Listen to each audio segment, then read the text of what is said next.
हम आज general meeting के सेकंड लेक्चर पे हैं।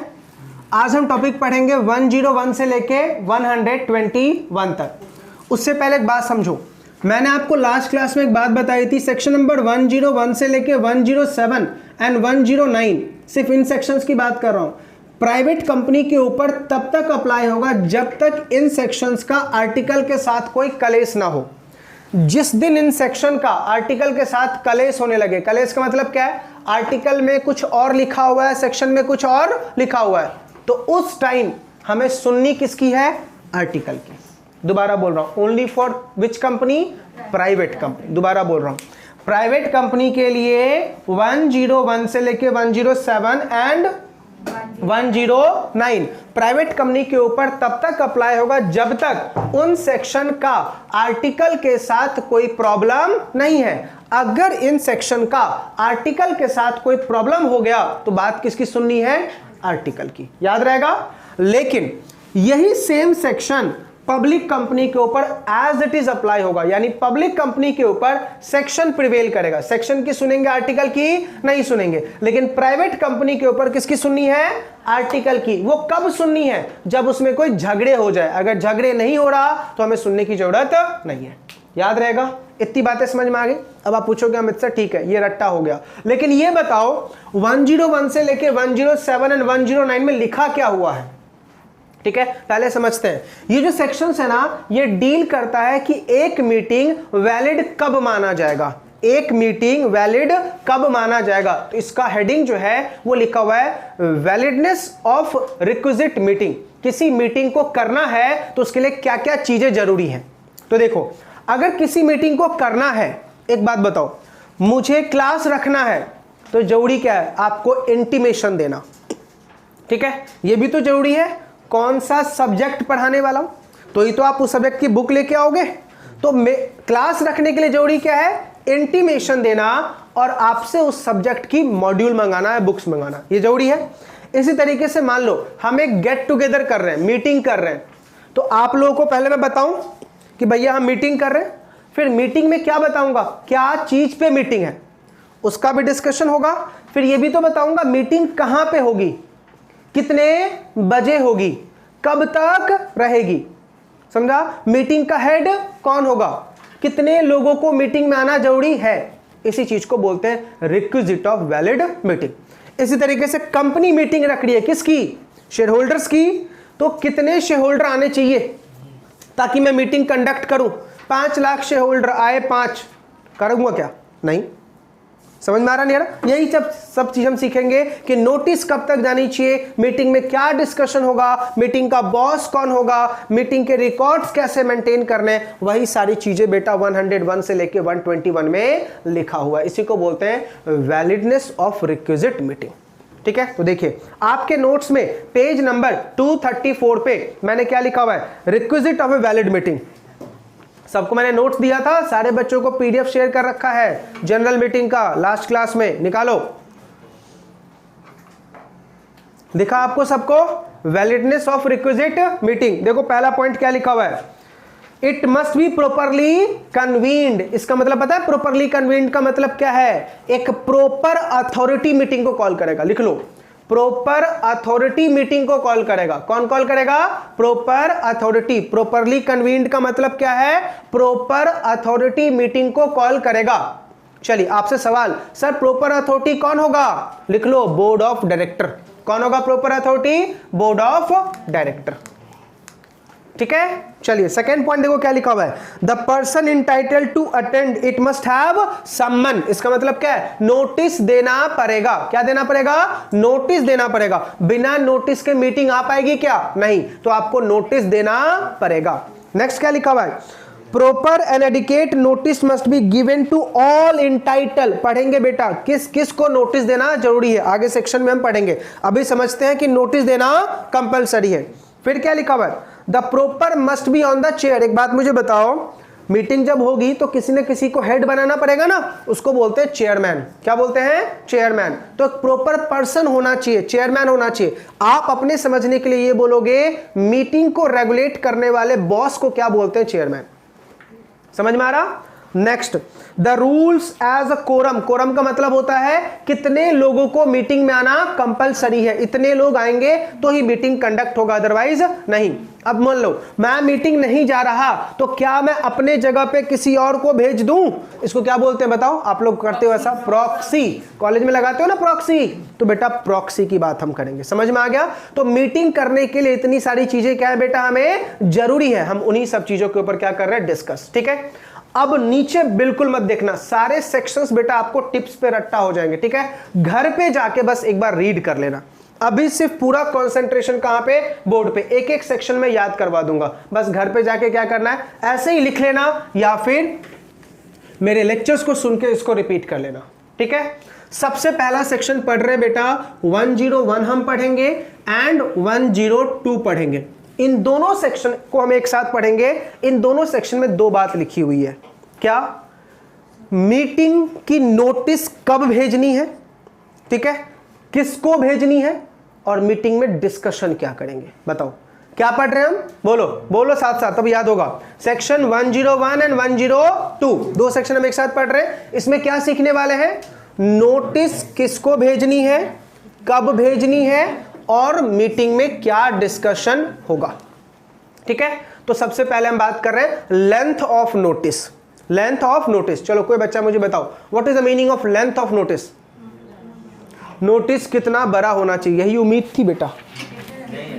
कितने दिन पहले नोटिस भेजूं, इसको बोलते हैं लेंथ ऑफ नोटिस। समझ में आ रहा नहीं आ रहा? ठीक है, ये आपकी गलती नहीं बेटा, लॉ मेकर ने वर्ड ही ऐसे डाले। अब भाई अपन ने ही पढ़ा था, तो मैंने तो, आपने तो चलो इतना बोला कितना बड़ा, मैंने तो एक्शन करके सर को दिखा दिया, सर बताओ कितना बड़ा। मैंने तो सर को एक्शन करके दिखाया कि सर बताओ कितना बड़ा नोटिस भेजूं। बोला बेटा तेरे बड़े का मतलब ये नहीं बोल रहा मैं, बड़े का मतलब क्या है, कितने दिन पहले। ठीक है, तो हम पहला टॉपिक क्या पढ़ रहे हैं बेटा? लेंथ ऑफ नोटिस, कितने दिन पहले। ध्यान सुनो, जिस दिन भी तुझे मीटिंग करना है, जिस दिन भी तुझे मीटिंग करना है, अपन ने लास्ट क्लास में एक डेट डिसाइड किया था एजीएम का, कौन सा डेट था? 30 सितंबर। चलो हम उसी डेट के साथ आज पूरा गेम खेलेंगे। 30 सितंबर 2022 को मान लेते हैं अपन को मीटिंग करनी है। कितने दिन, कब मीटिंग करनी है? 30 सितंबर, मीटिंग टू बी हेल्ड। इस दिन बेटा मीटिंग करनी है। क्या बोला? इससे 21 डेज पहले नोटिस जाएगी। कितने दिन पहले? 21 डेज पहले नोटिस जाएगी। चलो जल्दी से मुझे डेट कैलकुलेट करके बताओ। 21 डेज पहले नोटिस जाएगी, क्या डेट लिखूं? 9th। अब क्या बोलोगे सर? 9 सितंबर 2022। करेक्ट है? कोई डाउट यहां तक? अब पता है लॉ मेकर क्या बोल रहा है कि भैया ये जो 21 डेज है ना, ये क्लियर डेज है। क्लियर डेज है। क्लियर डेज का मतलब जिस दिन तू मीटिंग करने वाला है और जिस दिन तू नोटिस भेज रहा है, ये 21 डेज में काउंट नहीं होगा। क्या बोला मैंने? 21 डेज पहले, लेकिन 21 डेज पहले कौन सा वाला? Clear days. जिस दिन तू मीटिंग कर रहा है और जिस दिन नोटिस भेज रहा है, वो दोनों काउंट नहीं करना है। तो अब मुझे बताओ, ये वाला डेट तो काउंट नहीं होगा। अपन ने अभी तो यहां से काउंट कर लिया ना, 21 और 9 30 हो गया। तो हमने ये डेट भी काउंट किया और ये डेट भी काउंट किया, तो अब क्या होगा? 7। अब क्या होगा? 7। इतनी बातें समझ में आ गई? रट्टा मार लो बेटा, 7 यानी 1 से 7 के बीच में क्या भेज देने का? नोटिस। रट्टा हो गया पक्का? 1 सितंबर से लेके 7 सितंबर के बीच में क्या भेज देने का? नोटिस, ताकि 21 डेज का कंप्लायंस हो जाए। ठीक है, चलो अब इसमें एक और फैक्ट ऐड कर रहा हूं। अगर तू नोटिस पोस्ट के थ्रू भेज रहा है, किसके थ्रू? पोस्ट के थ्रू, तो 2 दिन और एक्स्ट्रा, 2 दिन और एक्स्ट्रा। तो कंक्लूसिवली बोलूं, 25 डेज पहले नोटिस भेज दो।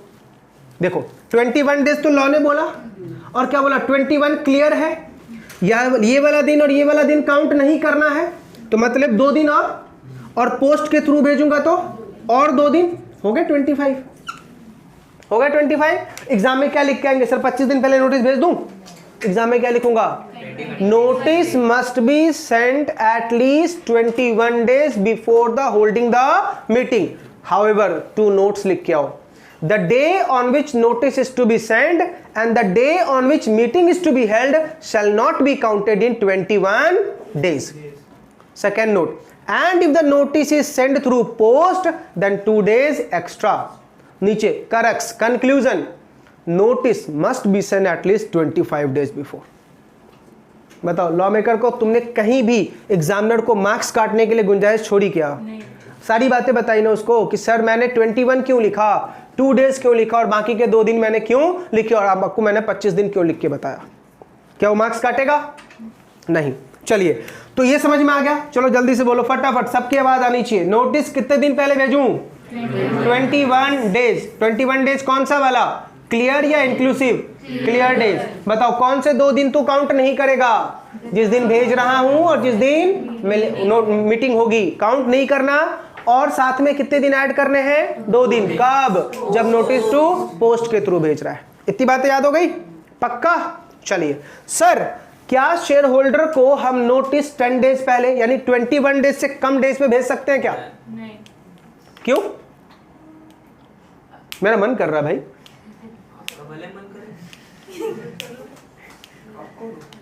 मेरा मन कर रहा भाई 21। अब छोड़ो, मेरा छोड़ो, कंपनी का मन कर रहा है। ओ नलायक, उसको यहाँ पे मत लाओ, वो अलग बात है। वो ऑडिटर वाली पॉइंट थी। ऑडिटर चैप्टर के बाहर आओ, निकल चुके हम। जल्दी बताओ बेटा, क्या 21 days पहले 21 से कम डेज में नोटिस भेजूं? अच्छा सब लोग का आंसर क्या है, हाँ या ना? इतना बता दो बस। नहीं। क्यों नहीं? क्यों नहीं? रट्टा तो मार लिए सबने कि सर नहीं 21 days से पहले नहीं भेज सकते। चलो इसका लॉजिक देखो, अभी आप बोलोगे। अगर मैं आपको कल आए आप लोग लेक्चर लेने के लिए, अब बोला बेटा टेस्ट है, कैसा लगेगा? सर आपसे बड़ा जालिम इंसान कोई नहीं हो सकता इस दुनिया में। क्यों आए और क्या बोल रहे हो? टेस्ट है। गलत बात है नहीं है?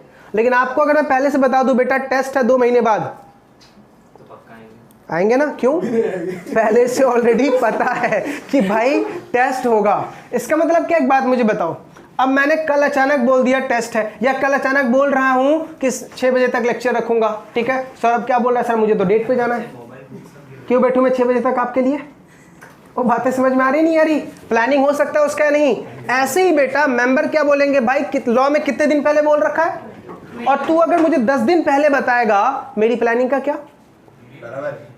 समझ में आ रहा नहीं आ रहा? इसलिए लॉ मेकर ने क्या बोला, ठीक है अगर कंपनी चाहती है कि 21 days से कम पे नोटिस भेजूं तो ठीक है, एक काम कर 95% शेयर होल्डर से पूछ के आ जा। कितने शेयर होल्डर से? 95। आपको लगता है बोलेंगे कभी वो? अच्छा मुझे बताओ, लाला टाइप कंपनी होगी तो पॉसिबल है। लाला टाइप मतलब? और नलायक प्राइवेट कंपनी, क्योंकि प्राइवेट कंपनी के मेंबर ही कितने होते हैं? 200 होते हैं ना, मैक्सिमम 200। तो लाला टाइप कंपनी से पॉसिबल है, लेकिन नॉन लाला पूछना पड़ेगा ना भाई। इसलिए याद रखना, पब्लिक कंपनी में ये वाला प्रोविजन तो पॉसिबल ही नहीं है, प्राइवेट कंपनी में पॉसिबल हो सकता है। याद रहेगा? चलो फटाफट, बस खत्म हो गया, इतनी बातें लिखी हुई थी। बताओ नोटिस कितने दिन पहले? 21 days। कौन सा वाला? कौन से 2 दिन काउंट नहीं करने? जिस दिन मीटिंग हो रहा है और जिस दिन नोटिस भेजा जा रहा है। अच्छा पोस्ट से करूंगा तो और कितने दिन? 2 दिन और एक्स्ट्रा मिलेंगे। क्या नोटिस शॉर्टर पीरियड पे मंगाई जा सकती है? हाँ। कितने शेयर होल्डर से पूछ के आऊं? 95%। Is it possible in public company? No. Is it possible in private company? Yes. खत्म हो गया बेटा, इतना ही था नोटिस के बारे में बातें। समझ में आ गया? एक बात और है जो मैं आगे चल के बताऊंगा, एक बात और है जो मैं आगे चल के बताऊंगा, अभी नहीं, क्योंकि अभी फिर कंफ्यूजन हो जाएगा। इतनी बातें समझ में आ गई? चलिए नोटिस में लिखूं क्या? क्या लिखूं नोटिस में? तो याद है अपन ने क्या पढ़ा था? मीटिंग जहां पे होती है उसका डे, डेट, टाइम। तो नोटिस में क्या लिखूं? Day, date, time, place. यही लिखूं ना? Day, date, time and place, यही लिखूंगा नोटिस में। करेक्ट। इतनी बातें समझ में आ गई? चलिए तो नोटिस में क्या लिखना है सर? हमें 4 चीजें, day, date, time and place. ठीक है, चलिए नोटिस किसको भेजूं? शेयर होल्डर्स को, उनके रिप्रेजेंटेटिव को, डायरेक्टर को, ऑडिटर को। याद रहेगा? नोटिस किसको भेजूं? शेयर होल्डर को, उनके रिप्रेजेंटेटिव यानी नॉमिनी को, डायरेक्टर को, ऑडिटर को। 4 बातें सीख ली। पहले हमने क्या सीखा? नोटिस कितने दिन पहले भेजूं। फिर हमने क्या सीखा? नोटिस में क्या लिखना है? Day, date, time, place. फिर हमने क्या सीखा कि नोटिस किसको भेजना है, बोलो किसको भेजना है, शेयर होल्डर को, नॉमिनी को, फिर डायरेक्टर को, ऑडिटर को भेज दी। चलो हमने नोटिस में अभी सिर्फ क्या भेजा, डे, डेट, टाइम, प्लेस, लेकिन नोटिस में मीटिंग में करूंगा क्या वो भी तो बताऊं, भांगड़ा तो करने नहीं आया ना बेटा, कुछ ना कुछ तो करना पड़ेगा ना। तो मीटिंग में कुछ ना कुछ जो करते हैं उस कुछ ना कुछ को बोला जाता है डिस्कशन। क्या बोला जाता है, बोलो जैसे मैंने बोला उसी लैंग्वेज में बोला। मीटिंग में करते क्या है, कुछ ना कुछ, उस कुछ ना कुछ को क्या बोला जाता है, डिस्कशन। उस डिस्कशन को कंपनी लॉ में नाम दिया गया है बिजनेस का। दोबारा, कुछ ना कुछ फिर डिस्कशन, उस डिस्कशन को क्या नाम दिया गया है, बिजनेस का। याद हो गया, वंस मोर, क्या, कुछ ना कुछ, उस कुछ ना कुछ को क्या नाम दिया गया है, डिस्कशन, और उस डिस्कशन को क्या नाम दिया गया है, बिजनेस। अब आप पूछोगे सर कितने टाइप के बिजनेस होते हैं, इतनी बातें समझ में आ गई, रट्टा हो जाएगा बेटा। आज अमित सर के और ज्यादा कायल हो जाओगे, नहीं मत होना, इतना चला लायक। हम बात कर रहे बेटा किसकी, बिजनेस की। बिजनेस में इसको हमने नाम क्या दिया है, कुछ ना कुछ, ठीक है, या ऐसे याद रखो, कुछ तुम कहो, कुछ हम कहें। करेक्ट है, याद रहेगा बेटा। बट एग्जाम में ये सब वर्ड निकल के आना, तो एग्जामिनर में पता है एग्जामिनर क्या बोलेगा, हम भी कुछ कहना चाहते हैं।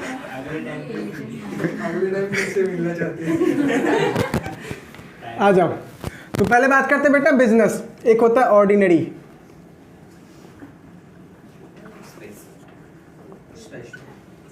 और एक होता है बेटा स्पेशल। अब बताओ what is the difference between ordinary और स्पेशल। ऑर्डिनरी जो अपन को पता है, स्पेशल जो हमें नहीं पता। फॉर एग्जाम्पल जब लेक्चर होता है, मेरा लेक्चर होता है, ऑर्डिनरी बातें क्या है, सर नालायक बोलेंगे, सर नालायक बोलेंगे, ये तो आम बातें हैं ना। लेकिन किसी दिन मैंने किसी को जलेबी बोल दिया, रसगुल्ला बोल दिया, तो ये तो स्पेशल हो गया ना भाई, ये क्या हो गया, स्पेशल हो गया ना। तो इसका मतलब क्या है बेटा, ऑर्डिनरी बिजनेस का मतलब शेयर होल्डर को पता है कि ये होगा। ऑर्डिनरी बिजनेस का मतलब क्या है बेटा, शेयर होल्डर को पता है कि ये होगा। पता है शेयर होल्डर को 4 बातें ऑलरेडी पता होती है कि ये होगा। कौन सी 4 बातें, ध्यान से सुनो। अच्छा एक बात और अभी बताऊंगा, ऑर्डिनरी बिजनेस कहाँ होता है और स्पेशल बिजनेस कहाँ होता है। 4 बातें ध्यान सुनो। और दूसरी बात, जिस ऑर्डर में मैं ये 4 बातें लिख रहा हूं, एग्जाम में उसी ऑर्डर में लिख के आना। ऑर्डर चेंज नंबर 0, टेंशन दर्द है एक, ऑर्डर चेंज नंबर 0 मिलेगा, ऑर्डर वही रखोगे, ठीक है। और ऑर्डर का लॉजिक भी समझाऊंगा। सबसे पहला होगा adaptation of books of account. Books of account में क्या क्या, profit and loss account, balance sheet, इसके साथ अटैच करो ऑडिटर रिपोर्ट, डायरेक्टर रिपोर्ट। बताओ पहला बिजनेस क्या, पूरा बोलो। Adaptation of books of account, क्या क्या, profit and loss account, balance sheet, auditors report, directors report. Clear है, दोबारा बोलो। पहला बिजनेस क्या, adaptation of books of account, क्या क्या, profit and loss account, balance sheet, auditor report, director report. इतनी बातें समझ में आ गई। दूसरा बिजनेस डिक्लेरेशन ऑफ डिविडेंड। कुछ बातें याद आ रही, जब हमने डिविडेंड का चैप्टर पढ़ा था तो क्या बताया था, बिना बुक्स ऑफ अकाउंट को अडॉप्ट किए बिना डिविडेंड डिक्लेयर नहीं हो सकता। तो पहले बुक्स ऑफ अकाउंट को अडॉप्ट करना पड़ेगा। लॉजिक समझ में आ रहा, तो पहले बुक्स ऑफ अकाउंट होगा, फिर क्या होगा, डिविडेंड डिक्लेयर, फिर appointment of director in place of those retiring. ध्यान से बेटा, बहुत डेंजर वर्ड बता रहा हूं। क्या लिखा हुआ है, appointment of director in place of those retiring, यानी जो डायरेक्टर रिटायर हो रहा है उसकी जगह पे नए डायरेक्टर को अपॉइंट करना। समझना बेटा, मैं किसी कंपनी का डायरेक्टर, कंपनी मुझे ही रीअपॉइंट कर रही है, ठीक है। मैं किसी कंपनी का डायरेक्टर, मुझे हटा के आरिका को अपॉइंट किया जा रहा है। दोनों में डिफरेंस है, क्या डिफरेंस है,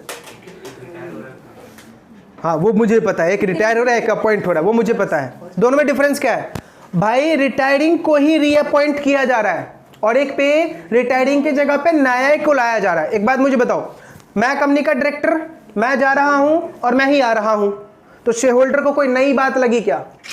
नहीं। मैं जा रहा हूं, आरिका आ रही है, नई बात लगी क्या? हु इज आरिका? समझ में आ रहा नहीं आ रहा? ध्यान से। अब ये यहां पे हिडन है, पता है क्या हिडन है? Appointment of director in place of those retiring, मतलब रिटायरिंग डायरेक्टर को ही रीअपॉइंट कर रहे हो तो ऑर्डिनरी बिजनेस, लेकिन रिटायरिंग डायरेक्टर की जगह पे किसी और को अपॉइंट कर रहे हो तो स्पेशल बिजनेस। अब मुझे बताओ, कहीं भी ऐसा सेक्शन में लिखा हुआ है?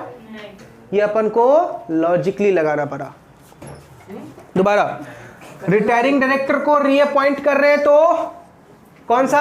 ऑर्डिनरी। उसकी जगह पे किसी और को अपॉइंट कर रहे हैं तो स्पेशल। उसकी जगह पे किसी और को अपॉइंट कर रहे हैं तो स्पेशल। अरे समझ में आ रहा मैं क्या बोल रहा हूं? अच्छा, last, appointment of auditor and fixing their remuneration. Appointment of auditor and fixing their remuneration, ये चौथा बिजनेस है बेटा। समझ में आ गया? ऑडिटर को अपॉइंट करना, उसकी रेम्युनरेशन फिक्स करना, ये 4 बिजनेस है। ऑर्डर चेंज नहीं करोगे, दोबारा बोल रहा हूं, ऑर्डर चेंज नहीं करना है एग्जाम में। बताओ पहला बिजनेस क्या? जल्दी। Appointment, adoption of books of account, क्या? Profit and loss account, balance sheet, auditor report, director report. ठीक है। दूसरा बिजनेस क्या? Declaration of dividend. तीसरा बिजनेस क्या? Appointment of director in place of those retiring. चौथा बिजनेस क्या? Appointment of auditor and fixing their remuneration. ये 4 जो है बेटा कौन से बिजनेस है? ऑर्डिनरी। ये ऑलवेज होता है। बोला इन 4 को छोड़ दो, other than ordinary is a special business. Other than ordinary is a special business. 4 को छोड़ दो, बाकी कुछ भी करोगे वो सब क्या है? Special business. बताना ऑर्डिनरी है या स्पेशल है? रिटायरिंग डायरेक्टर की जगह पे नए डायरेक्टर को अपॉइंट कर रहा हूं, कैपिटल क्लॉज को चेंज कर रहा हूं, आर्टिकल को ऑल्टर कर रहा हूं, ऑडिटर को अपॉइंट कर रहा हूं, डिक्लेरेशन ऑफ डिविडेंड कर रहा हूं, रिकमेंडेशन ऑफ डिविडेंड कर रहा हूं। शर्म करो नालायक को, रिकमेंडेशन ऑफ डिविडेंड इस मीटिंग में आता ही नहीं है, वो कहां जाता है? बोर्ड मीटिंग में। रिकमेंडेशन ऑफ डिविडेंड कहां जाता है? बोर्ड मीटिंग में। हम रिकमेंडेशन क्या कर रहे हैं बेटा? डिविडेंड का बोर्ड ऑफ डायरेक्टर करेगा। इधर क्यों बोलूं मैं उसको? बातें समझ में आ रही है? पक्का? अब एक जादू बताऊं, बोर्ड मीटिंग में डील करने वाला सारा बिजनेस स्पेशल होता है। क्या बोला? बोर्ड मीटिंग में डील करने वाला सारा बिजनेस क्या होता है? स्पेशल। लिखो, भरोसा नहीं है बेटा, लिखो, कहीं तो चिपका दो इसको, लिखो। बोर्ड मीटिंग में डील करने वाला सारा बिजनेस स्पेशल होता है। बोर्ड मीटिंग में डील करने वाला सारा बिजनेस स्पेशल होता है। याद? याद? चलो बेटा, ये रेजोल्यूशन है ना, वो ऑर्डर है तो कुछ ऐसा ही है। ओ बेटा ये बिजनेस है, इसके बाद रेजोल्यूशन भी समझाऊंगा। अभी हम बिजनेस की बात कर रहे हैं, फिर डिस्कशन की बात करेंगे। मजा तो डिस्कशन में है, कोई बात नहीं, होता है, हमारे साथ भी हुआ था। ओ बेटा इतनी बातें समझ में आ गई? जल्दी से बताओ हमने क्या पढ़ा? क्या पढ़ा ये तो बताओ, क्या पढ़ा? कुछ ना कुछ। उसका नाम क्या है? कितने टाइप के बिजनेस? ऑर्डिनरी और स्पेशल। अब एक बात बताओ, ये सिलसिला ओनली एजीएम में होता है।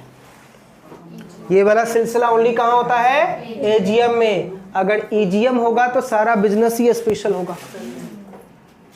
ईजीएम होगा तो सारा बिजनेस ही स्पेशल होगा। कोई बच्चा मुझे ईजीएम में सारा बिजनेस स्पेशल नहीं होगा उसका एक्सेप्शन बता दे।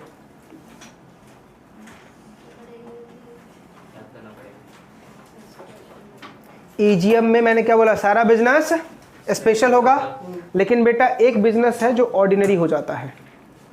लॉ मेकर भी यही बोलता है कि ईजीएम में सारा बिजनेस स्पेशल है। याद करो, सदियों पहले हमने एक चैप्टर पढ़ा था डिविडेंड। उस डिविडेंड में याद आ रहा, डिविडेंड डिक्लेयर करना है एजीएम में, किसी कारण से एजीएम नहीं हुई तो ईजीएम बुला के डिविडेंड डिक्लेयर करेंगे। क्या डिक्लेयर कर रहे हैं? डिविडेंड। लेकिन कौन से मीटिंग में? तो बिजनेस कौन सा होगा? पक्का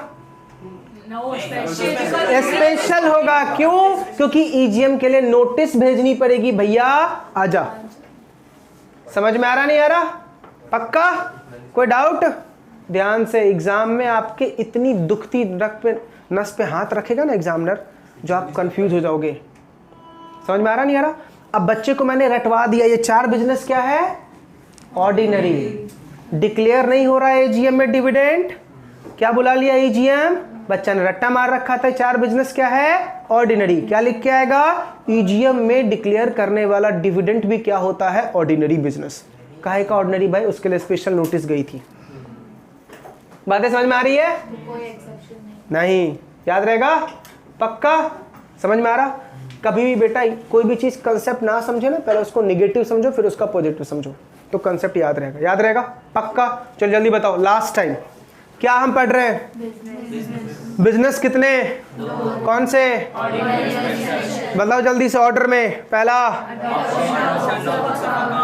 profit and loss account, balance sheet, auditors report, directors report. दूसरा डिक्लेरेशन ऑफ डिविडेंड। तीसरा appointment of director in place of those retiring. चौथा appointment of auditor fixing their remuneration. ये चारों क्या है? Ordinary business. इन सबको छोड़ के सब क्या है?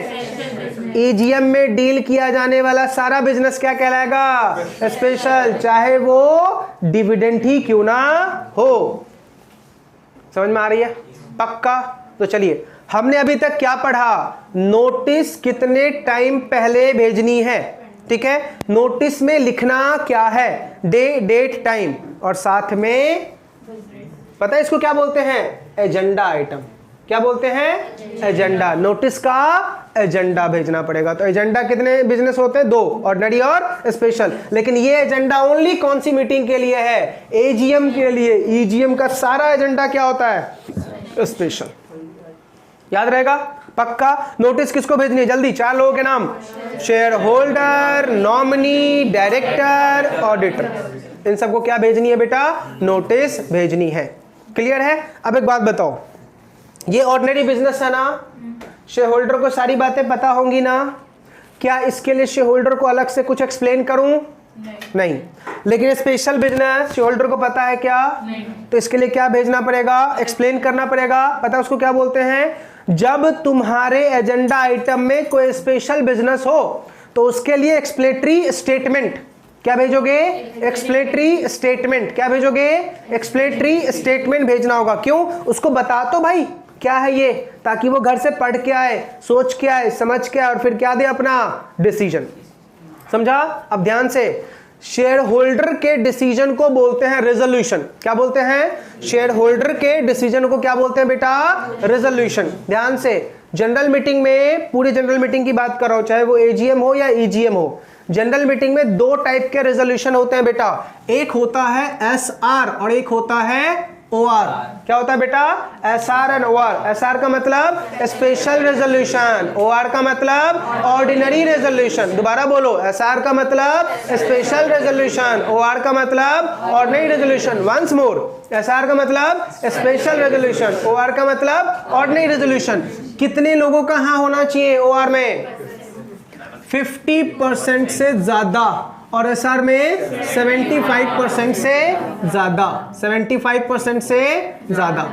करेक्ट है? अब आपसे एग्जाम में क्वेश्चन पूछ लिया 5 नंबर में, एक ओआर और एसआर कब वैलिड माना जाएगा?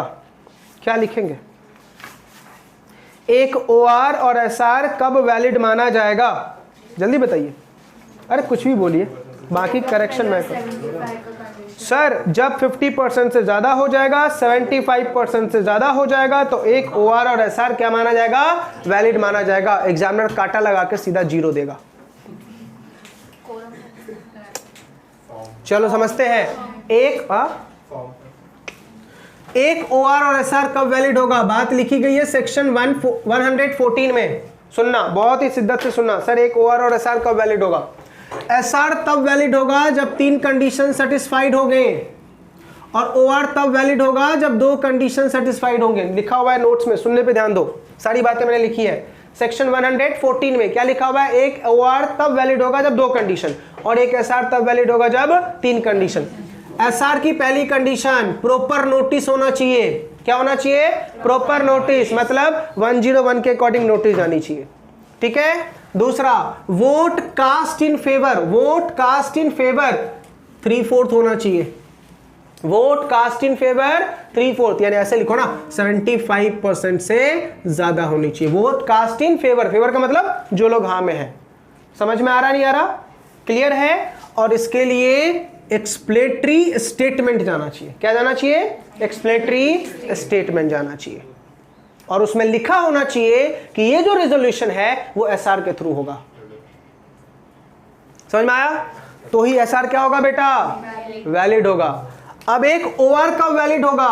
तो बोला 2 कंडीशन, पहली कंडीशन प्रॉपर नोटिस, दूसरी कंडीशन 50% से ज्यादा लोग हाँ में होनी चाहिए। समझा? पक्का एग्जाम में ये क्वेश्चन पूछता है, कब एक OR वैलिड होगा, कब एक SR वैलिड होगा। जल्दी बताओ, OR कब वैलिड होगा? 3 कंडीशन, जल्दी। OR में 2 कंडीशन है। कौन सी 2 कंडीशन? प्रॉपर नोटिस एंड 50% से ज्यादा लोग हाँ में। SR कब वैलिड होगा? 3 कंडीशन, प्रॉपर नोटिस, 75% से ज्यादा शेयर होल्डर हाँ में, और उसके लिए एक्सप्लेटरी स्टेटमेंट जाना चाहिए, और उसमें लिखा होना चाहिए कि ये रेजोल्यूशन SR के थ्रू पास होगा। समझ में आ रहा? अब ध्यान से, एग्जाम में क्वेश्चन आया था बेटा, मेरे एग्जाम में क्वेश्चन आया था, ध्यान से सोच के आंसर देना। आप दोनों से उम्मीद करता हूं आप दोनों दोगे। Every ordinary business required ordinary resolution, every special business required special resolution, comment on the statement. Question ध्यान से, दोबारा मैं क्वेश्चन बोल रहा हूं। Every ordinary business required ordinary resolution, every special business required a special resolution, comment on the statement। Question ये था 5 marks. हर एक ऑर्डिनरी बिजनेस के लिए क्या OR चाहिए, हर एक स्पेशल बिजनेस के लिए क्या SR चाहिए, comment on the statement. Yes, I agree with this statement because मैं try कर रही हूँ। हाँ। Yes, I agree with this statement for as for the ordinary within ordinary types of things which is discussed in the general meeting. So an OR is passed, and for special business, for discussing the immediate matter which a company needs are discussed in the special business. So that ठीक है। और कोई बच्चा try करेगा? Saurabh sir ऐसे मत देखा करो। शुभम बेटा बहुत आज खोपचे में जाके बैठा है तुम,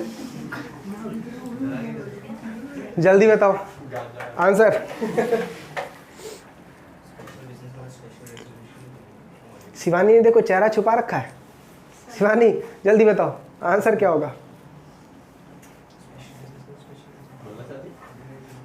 श्री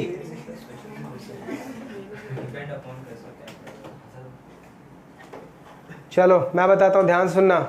सबसे पहले बेटा आपने जो स्टेटमेंट बोला ना, सीधा एग्जामिनर काट के 0 लगाएगा।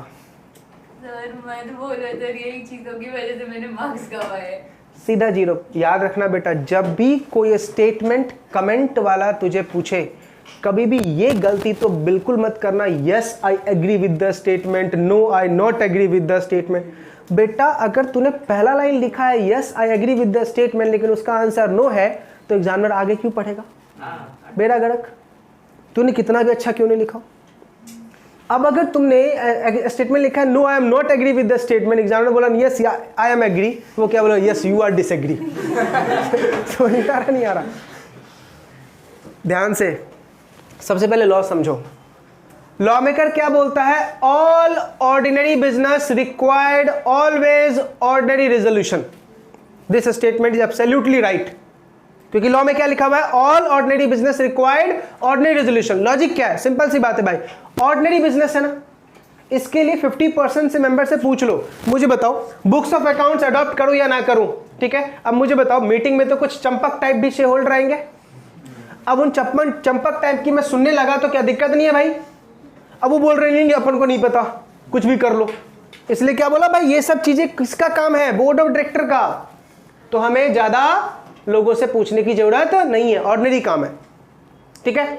लेकिन special business sometime requires SR, sometime OR, sometime require SR और समटाइम ओआर। जैसे एग्जांपल देता हूं बेटा स्पेशल बिजनेस का, alteration of article is a special business, कहीं विचार में है तो alteration of article is a special business, और पता है इसके लिए लगता भी एसआर ही है, लगता भी एसआर ही है। अब दूसरा example, alteration of capital clause, capital बढ़ाना है, इट्स अ स्पेशल बिजनेस, कहीं भी नहीं है यहां पे, बट इसके लिए पता क्या लगता है, ओआर। समझा? अब बोलोगे अमित सर एक बात बताओ, ये हमें कैसे पता रहेगा कहां पे ओआर है कहां पे एसआर है? ये बेटा सेक्शंस में ही लिखे होते हैं।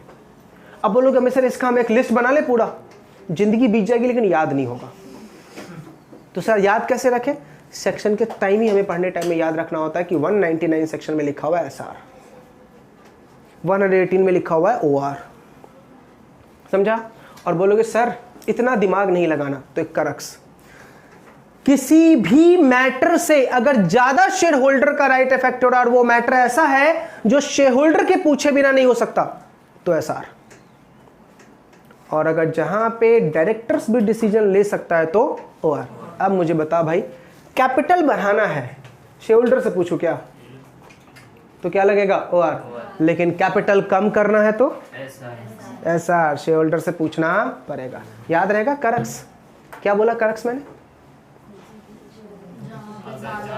जहां पे हमें ऐसा लगता है शेयर होल्डर का राइट इफेक्ट होगा या शेयर होल्डर से पूछना जरूरी है, तो क्या लेंगे, एसआर, अदरवाइज ओआर। याद रहेगा पक्का? कोई डाउट? ये करक्स बता दिया मैंने, अगर तुम्हें ओआर एसआर याद ना हो तो। चलो अब बताओ, अब इस क्वेश्चन का आंसर कैसे लिखेंगे? क्वेश्चन क्या पूछा था मैंने? Is ordinary business required ordinary resolution, special business required special resolution, comment on the statement. तो कभी गलती से ये मत लिख के आना this statement is right or wrong, बिल्कुल नहीं, पहले लॉ समझाओ। As per companies act 2013, as per companies act 2013, ordinary business required ordinary resolution, but for a special business sometime a special resolution and sometime ordinary resolution. For example, declaration of dividend is ordinary business and is required ordinary resolution. Alteration of article is a special business and it's required a special resolution. Alteration of capital clause is a special business but requires ordinary resolution. समझ में आ रहा? ऐसा example फिर नीचे लिख के आ जाओ, the statement given is partly correct और partly wrong as per the above discussion. बताओ, अब तुम्हारा आपने जो आंसर बोला उसमें सबसे पहले आपने कंक्लूजन ही बता दिया ना। किसी भी इंसान को पहले रीजन समझाओगे ना, बाद में कंक्लूजन ना, और आप सबसे पहले क्या लिख के आ रहा हो? अब समझ में आ रहा बेटा एग्जाम में हमारे मार्क्स क्यों कटते हैं? प्रेजेंटेशन, ड्राफ्टिंग, बातें समझ में आ रही है नहीं? अब लिखने का तरीका कुछ समझ में आ रहा? एग्जाम में प्रेजेंट करना सबसे बेस्ट होता है बेटा। अगर बेस्ट प्रेजेंटेशन है कम क्वेश्चन पे भी पूरे मार्क्स मिलेंगे, लेकिन प्रेजेंटेशन ही रॉन्ग है तो कितने भी क्वेश्चन लिख के आओ मार्क्स कम मिलेंगे। हम ये सोच के आते हैं 100 मार्क्स का पेपर अटेम्प्ट करना, ठीक है अटेम्प्ट करना है, लेकिन जिसने 60 मार्क्स का भी अटेम्प्ट किया ना उसको भी 50 आ सकते हैं। क्यों? प्रेजेंटेशन उसकी बहुत ही स्ट्रांग है, कॉन्फिडेंस है उसके ऊपर। बातें समझ में आ रही है? पक्का? बताओ, क्या आपको 101 एंड 102 रीड विथ 114 सारी बातें याद हो गई? चलो यहां तक एक बार रिकैप कर ले। चलो हम क्या पढ़ रहे थे? 101 एंड 102 पहले बताओ किस चीज को डील करता है? नोटिस कितने दिन पहले भेजूं? कितने दिन पहले? 21 डेज। 21 डेज में कौन सा काउंट नहीं करूं? जिस दिन नोटिस जा रहा है और जिस दिन मीटिंग होगा। पोस्ट से जाएगा तो 2 दिन और एक्स्ट्रा। करेक्ट है? क्या नोटिस कम टाइम पे भेजूं? भेजो, लेकिन 95% शेयर होल्डर से पूछ के आ जाओ। नोटिस में क्या लिखूं? डे, डेट, टाइम, प्लेस और साथ में एजेंडा। एजेंडा में बताओ कितने टाइप के बिजनेस? 2 टाइप के, ऑर्डिनरी और स्पेशल। ऑर्डिनरी में 4 कौन कौन से? Adaptation of books of account, profit and loss account, balance sheet, auditors report, directors report. ठीक है? इसके अलावा जो भी बिजनेस होंगे वो अभी आगे तो बोलो सर पहले। सेकंड बिजनेस क्या था? Declaration of dividend. Third business appointment of director in place of those retiring, इसको याद रखने के लिए रीअपॉइंटमेंट, ठीक है। और चौथा appointment of auditor and fixing their remuneration. ये चार क्या है? ऑर्डिनरी, बाकी सब ईजीएम में सारा बिजनेस स्पेशल ही होता है, ठीक है। क्या ऑर्डिनरी बिजनेस के लिए ओआर चाहिए? यस। क्या स्पेशल बिजनेस के लिए एसआर चाहिए? Sometime SR sometime OR. एक ओआर कब वैलिड होता है? दो कंडीशन, 50% से ज्यादा लोग हाँ में हैं और प्रॉपर नोटिस गया है। एक एसआर कब वैलिड होगा? तीन कंडीशन, 75% से ज्यादा लोग हाँ में है, प्रॉपर नोटिस गया है और एक्सप्लेनेटरी स्टेटमेंट गया और उसमें लिखा है तूने कि ये रेजोल्यूशन कैसे पास होगा? एसआर के थ्रू। समझ में आ रहा नहीं आ रहा? पक्का? चलिए अब गेम खेले। चलिए, नोटिस में क्या लिखना था? डे, डेट, टाइम, प्लेस, ठीक है। मान लेते हैं साक्षी किसी कंपनी की कंपनी सेक्रेटरी, ठीक है। इसको बोला बेटा एनुअल जनरल मीटिंग के नोटिस भेज दे। इसको पता था, अमित सर ने क्या बताया था? नोटिस में क्या लिखना है? डे, डेट, टाइम, प्लेस, ठीक है। इसने सब कुछ सही लिखा बेटा, सब कुछ, डे भी लिखा, डेट भी लिखा, टाइम भी लिखा, प्लेस भी लिखा। लेकिन पता है डे में इससे गलती हो गई। 10 तारीख का दिन था फ्राइडे, इसने लिख दिया थर्सडे। 10 तारीख का दिन क्या था और क्या लिख दिया? थर्सडे। बताओ नोट मीटिंग कब होगी? 10 तारीख का दिन था, 10 तारीख को मीटिंग होने वाली थी, उस दिन था क्या? फ्राइडे, और इसने क्या लिख दिया? थर्सडे। बताओ मीटिंग कब होगी? 10 तारीख को। The meeting won't be valid. The meeting notice want be valid.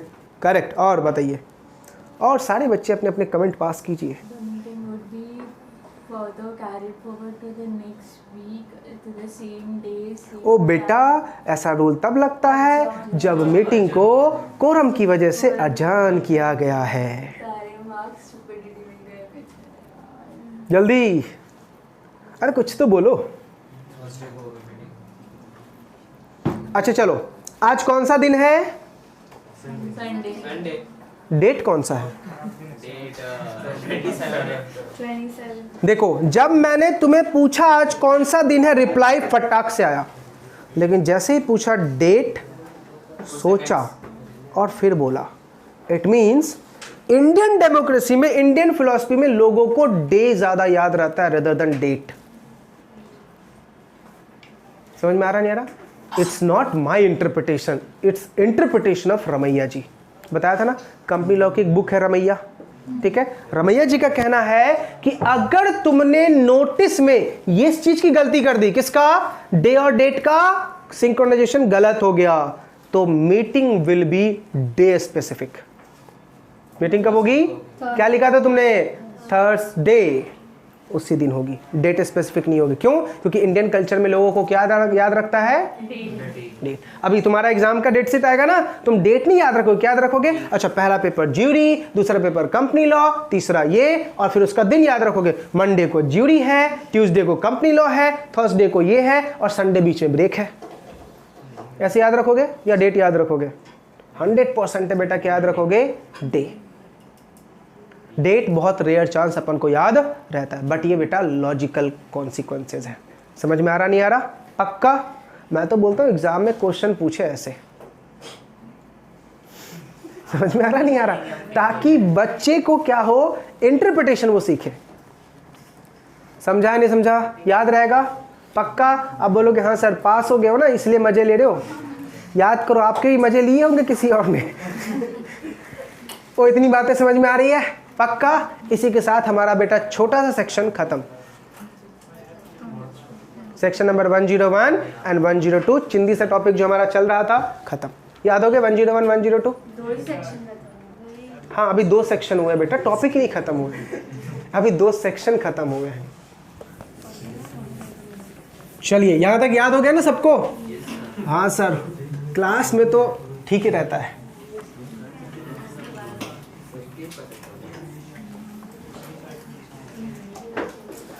चलिए, तो हमने बेटा 101 एंड 102। अच्छा एक बात बताओ, क्या नोटिस इलेक्ट्रॉनिकली सेंड की जा सकती है?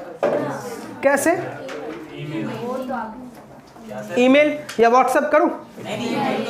ईमेल करो सर, व्हाट्सएप को अभी तक वैलिड रिकॉग्निशन नहीं मिला है, सिर्फ किसको मिला है? ईमेल को। ठीक है, आ जाए सीधा सेक्शन नंबर 103। बात किसकी करेंगे? कोरम की। बात किसकी करेंगे बेटा? कोरम की। चलिए फिर से 15 मिनट पहले मेरी बातों को सुनना, फिर हम डिस्कशन करेंगे इसके ऊपर। ठीक है, गेम खेलेंगे। सबसे पहले बात करते हैं बेटा 103। क्या हो गया नालायक? सर मेरा फोन गिरा दिया, मेरे को स्टूपिड बोल रही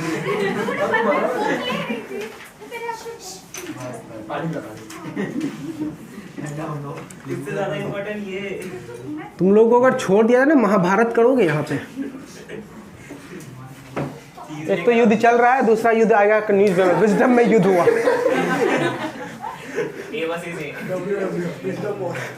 चलो ध्यान से बेटा सुनो, अभी हम पढ़ रहे हैं सेक्शन नंबर 103। क्या? कोरम। सबसे पहला सवाल, सारे बच्चों के माइंड में एक सवाल तो जरूर आया होगा, सर बताओ ये कोरम होता क्या है? आया सवाल या किसके माइंड में नहीं आया? आया सर। रोशनी बेटा जरा बताना कोरम क्या होता है? नहीं पता। मिनिमम नंबर ऑफ मेंबर, ताकि मीटिंग को कंडक्ट किया जाए।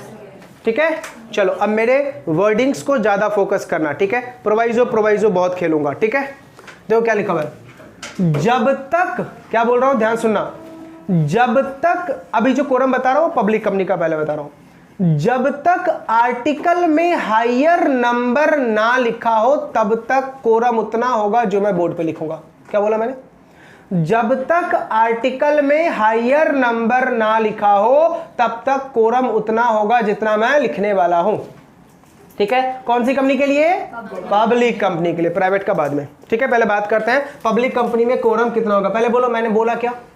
जब तक आर्टिकल में हायर नंबर ना लिखा हो तब तक कोरम उतना होगा जितना आप बोर्ड पे लिखोगे। समझा है नहीं समझा? चलो, अगर तेरे नंबर ऑफ मेंबर 1000 या उससे कम है तो तेरे कोरम होनी चाहिए कम से कम 5। कितने? मैंने क्या बोला? 1000 या उससे कम। अगर तेरे मेंबर 1000 से ज्यादा और 5000 या उससे कम है तो तेरे कोरम होंगे 15। और अगर तेरे नंबर ऑफ मेंबर 5000 से भी ज्यादा है तो तेरे कोरम होनी चाहिए 30। तेरे कोरम कितने होने चाहिए बेटा? 30। बातें समझ में आ गई? क्या बोला मैंने? कोरम के रिक्वायरमेंट में क्या बोला? 1000 तक मेंबर है तो 5, 1000 से ज्यादा, 5000 तक है तो 15 और 5000 से ज्यादा है तो 30। याद हो गया? इतना याद हो गया? अब बताओ, अब मैंने सेंटेंस क्या बोला था? जब तक आर्टिकल में हायर नंबर ना लिखा हो तब तक कोरम होगा ये वाला, अदरवाइज आर्टिकल वाला। ठीक है, चलो गेम खेले। एक कंपनी है बेटा जिसका नाम है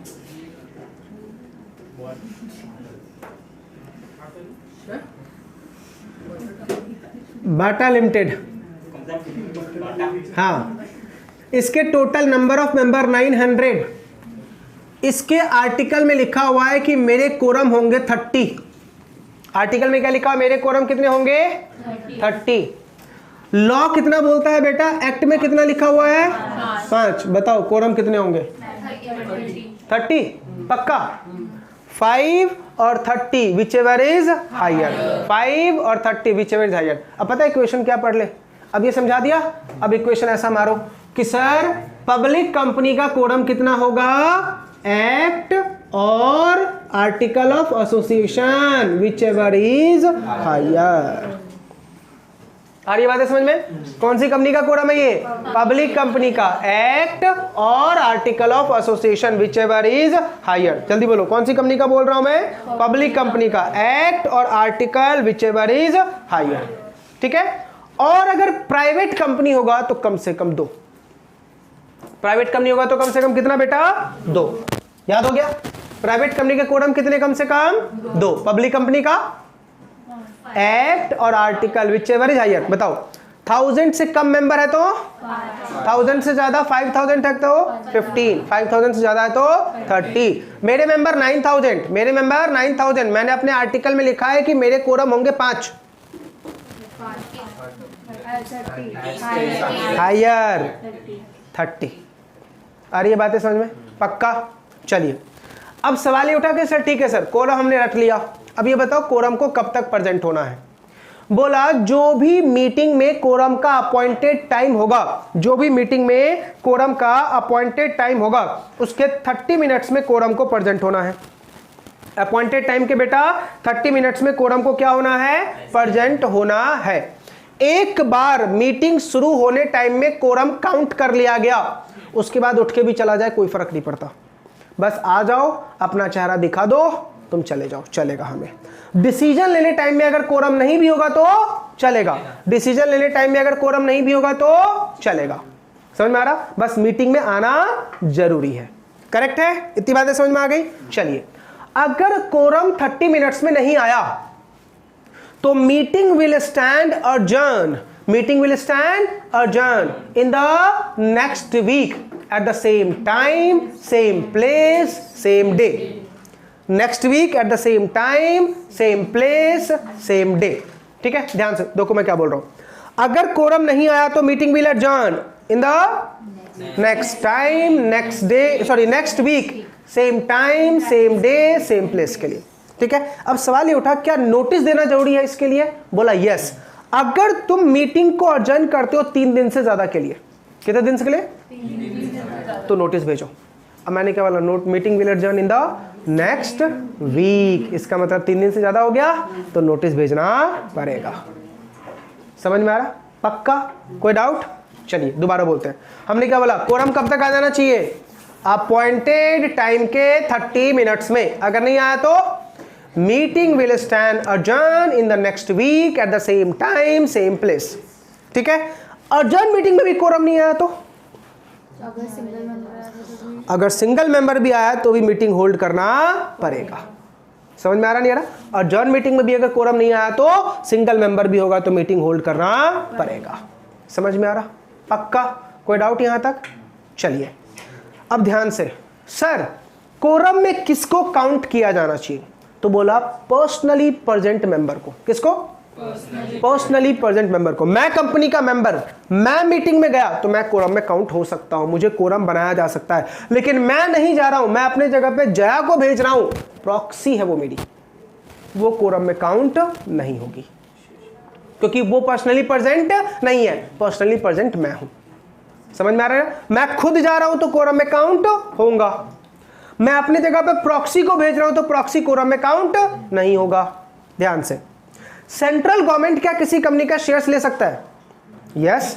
क्या स्टेट गवर्नमेंट किसी कंपनी का शेयर्स ले सकता है? यस। क्या सेंट्रल गवर्नमेंट और स्टेट गवर्नमेंट को जाना अलाउड है? अब मुझे बताओ, सेंट्रल गवर्नमेंट के शेयर्स किसके नाम पे होंगे? प्रेसिडेंट। स्टेट गवर्नमेंट का शेयर्स गवर्नर। क्या गवर्नर और प्रेसिडेंट ऐसे ही कहीं भी घूम सकते हैं? नहीं ना। अब मान लो प्रेसिडेंट और गवर्नर ने साक्षी को भेजा, बेटा तू चले जा मेरे जगह पे मीटिंग, तो क्या वो कोरम बन सकती है? बोला यस। ऐसा माना जाएगा कि प्रेसिडेंट खुद आए हैं, मतलब वो कोरम में काउंट की जाएगी। पर्सनली प्रेजेंट मेंबर, याद रहेगा बेटा, क्या याद रखना है? पर्सनली प्रेजेंट मेंबर, वो कोरम में काउंट किया जाएगा। कोई डाउट? पक्का? आंसर गलत तो नहीं करोगे? दिल मत तोड़ना बेटा।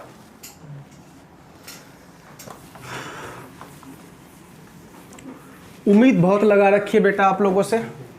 क्वेश्चन ध्यान से सुनना। एक कंपनी है बेटा टिंगो लिमिटेड, टिंगू करो, अच्छा है।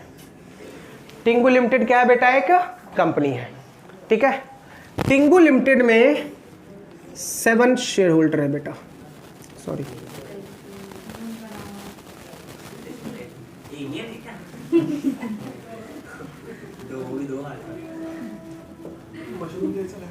ठीक है। कितने लोग हैं बेटा? 7 लोग हैं। आप मुझे बताओ पहले कोरम कितना होगा? कोरम कितना होगा? 5। लिमिटेड है ना, मतलब पब्लिक कंपनी है, तो कोरम कितने होंगे? 5। ठीक है। अब ये जो बेटा ये जो 5 लोग हैं ना, ये 5 लोग ये एक्चुअली कंपनी है। A limited, B limited, C limited, D limited और ई लिमिटेड। एक कंपनी है टिंगू, उसमें बेटा टोटल 7 मेंबर है। 7 में से 5 क्या है? कंपनी है। और ये है बेटा पिंगू, और मिंगू। ठीक है, पिंगू और मिंगू बेटा खुद आ गया, ठीक है, और इन पांचों ने चिंगू को भेजा। किसको भेजा? चिंगू को भेजा। चलिए, ये दोनों खुद आ गए और इन पांचों ने मिलके चिंगू को भेजा। बताओ क्या कोरम की रिक्वायरमेंट फुलफिल हुई या नहीं? नहीं हुई ना। कोरम कितना होना चाहिए? 5। आए कितने हैं? 3। दिल तोड़ दिया तुमने बेटा। बट सर रिप्रेजेंटेटिव ओ बेटा, कंपनी है, कंपनी अपना रिप्रेजेंटेटिव भेजेगी, तो ये चिंगू जो है ये 5 आत्माएं काउंट किया जाएगा। देखा जाए तो भाई सातों के सातों मेंबर प्रेजेंट हैं, सातों के सातों प्रेजेंट हो गए ना। मतलब इस चिंगू में कितने लोगों की आत्माएं हैं? 5। ये 5 प्लस ये 2, 7 हो गए ना। हमें कोरम कितना चाहिए था? 5। Only 5। Condition satisfied. Question 5 number का, और ये क्वेश्चन एग्जाम में आ चुका है, समझा? तो ध्यान से, मैंने क्या बोला था, अगर सेंट्रल गवर्नमेंट या स्टेट गवर्नमेंट या अगर कोई कंपनी शेयर्स परचेज करती है तो उसका भेजा गया रिप्रेजेंटेटिव पर्सनली प्रेजेंट मेंबर माना जाएगा। और कोरम में कौन काउंट होता है? Personally present member. याद रहेगा? पक्का? कोई डाउट? यहां देखा जाए तो सारे के सारे मेंबर ही प्रेजेंट है ना, इसको कोरम वैलिड होगा। ठीक है, अच्छा मान लो अगर ये कंपनी ना होता, ये इंसान ही होते, इंडिविजुअल होते। ये कौन होते बेटा? इंडिविजुअल होते। और इन पांचों ने अमन को प्रॉक्सी भेजा होता तो नहीं होता बेटा। बातें समझ में आ रही है नहीं? पक्का? कोई डाउट? तो कोरम कौन काउंट होगा? Personally present member. अगर कोरम नहीं आया तो मीटिंग क्या करेंगे? अर्जन। कौन से दिन? Next week, same time same place same day. Same time same place same day. अगर उस दिन भी नहीं आया तो सिंगल मेंबर। ठीक है, पक्का ना? चलिए, अर्जन मीटिंग में क्या डिस्कस करूं? जो बाकी रह गया है वो। ठीक है, अच्छा बताओ, क्या अर्जन मीटिंग में कोई नया चीज डील कर सकता हूं? इम्पॉसिबल। अर्जन मीटिंग में आप नया चीज डील नहीं कर सकते। जो पुराना लेफ्ट अनपरफॉर्म रह चुका है आप उसकी बातें डिस्कस कर सकते हैं, उसकी बातें डिस्कस कर सकते हैं। आ रही है बातें समझ में? अच्छा, अर्जन मीटिंग में जो डिसीजन लिया जाएगा उस डिसीजन का डेट क्या माना जाएगा? जिस दिन डिसीजन लिया गया उस दिन, या जो पहला वाला डेट था जिसका वो कैरी फॉरवर्ड होके आया है। मतलब मान लो 16 को मीटिंग अर्जन हुआ, हमने नेक्स्ट वीक में 26 को मीटिंग किया।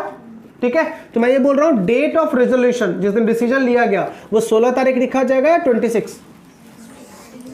सेक्शन नंबर 116 बोलता है 26, जिस दिन एक्चुअली में डिसीजन लिया गया, जिस दिन एक्चुअली में डिसीजन लिया गया। तो अर्जन मीटिंग में अगर कोई डिसीजन लिया जाता है तो उसका डेट क्या काउंट किया जाएगा? जिस दिन एक्चुअली में डिसीजन लिया गया, सेक्शन नंबर 116। याद रहेगा? पक्का? कोई डाउट? यहां तक सबको सारी बातें समझ में आ रही है? कोरम की सारी बातें, कंसेप्ट क्लियर हो गया? पक्का? अच्छा मुझे बताओ, अगर अर्जन मीटिंग में भी कोरम नहीं आया तो क्या बोलता है? Single member can hold the meeting. वही बंदा क्या माना जाएगा? कोरम माना जाएगा। अगर तुम एनसीएलटी को अप्रोच करोगे तो एनसीएलटी भी क्या बोलेगा? बेटा मीटिंग होल्ड कर, नहीं आया अब उसकी गलती, नहीं आया अब उसकी गलती। समझ में आ रहा है या नहीं आ रहा? पक्का?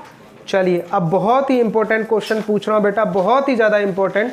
जल्दी से मुझे ये बताओ, ओरिजिनल एनुअल जनरल मीटिंग क्या पब्लिक हॉलीडे के दिन हो सकती है? ओरिजिनल एनुअल जनरल मीटिंग क्या पब्लिक हॉलीडे के दिन हो सकती है? नहीं ना? शर्म करो नलायको, नेशनल हॉलीडे के दिन नहीं हो सकती है, पब्लिक हॉलीडे के दिन हो सकती है। क्या वाला लिखा हुआ था? एजीएम नेशनल हॉलीडे के दिन नहीं हो सकती, और उस दिन बहुत डिटेल में समझाया था कि नेशनल हॉलीडे और पब्लिक हॉलीडे में बहुत का डिफरेंस है। Public holiday includes national holiday. नालायक, वहां पे वर्ड क्या लिखा हुआ है? नेशनल। तो सिर्फ नेशनल को नहीं हो सकती, पब्लिक को हो सकती है, सैटरडे संडे हो सकती है। बातें समझ में आ रही है? चलिए, क्या अर्जन मीटिंग पब्लिक हॉलीडे के दिन हो सकती है?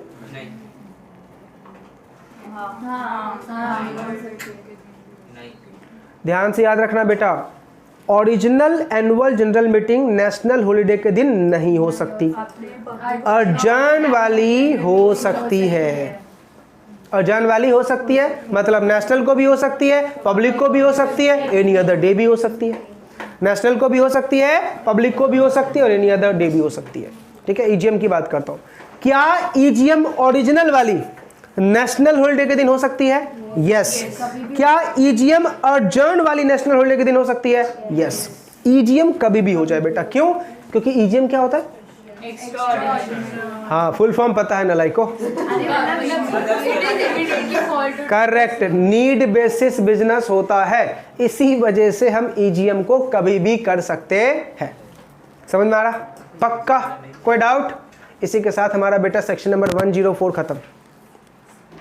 सॉरी 103 चिंदी सा सेक्शन था 103। याद हो गया सबको? है ना एकदम चिंदी?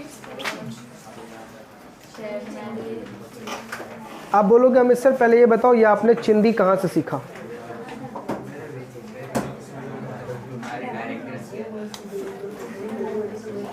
अच्छा चलिए बताइए, कोरम के बिना अगर हम कोई रेजोल्यूशन पास करेंगे क्या होगा? कोरम के बिना अगर कोई रेजोल्यूशन पास करेंगे तो क्या होगा? इनवैलिड। कोरम के बिना अगर कोई रेजोल्यूशन पास करेंगे तो क्या होगा? इनवैलिड। कोरम कब काउंट करना है? जब आया तब। डिस्कशन टाइम में नहीं भी रहेगा तो चलेगा, लेकिन जब बोर्ड मीटिंग पढ़ाऊंगा ना, वहां पे पूरे टाइम कोरम रहना चाहिए। बीच में चला गया तो जाने के बाद जितनी भी डिस्कशन हुई, जितनी भी रेजोल्यूशन पास गई, सब इनवैलिड। समझ में आ रहा? पक्का? चलिए बेटा, अच्छा ध्यान से। सर अगर कोरम की वजह से मीटिंग अर्जन हुआ है, किसकी वजह से? तो अर्जन मीटिंग में कितने कोरम होने चाहिए? कोरम की वजह से अगर मीटिंग अर्जन हुआ है तो अर्जन मीटिंग में कितने कोरम होने चाहिए? कम से कम 2। और कोरम की वजह से मीटिंग अर्जन नहीं हुआ, किसी और रीजन से मीटिंग अर्जन हुआ है तो एज पर एक्ट ओरिजिनल। याद रहेगा? पक्का? मुझे पता था भूल जाओगे, पेज नंबर 239 पे लिख दिया है मैंने ये बात।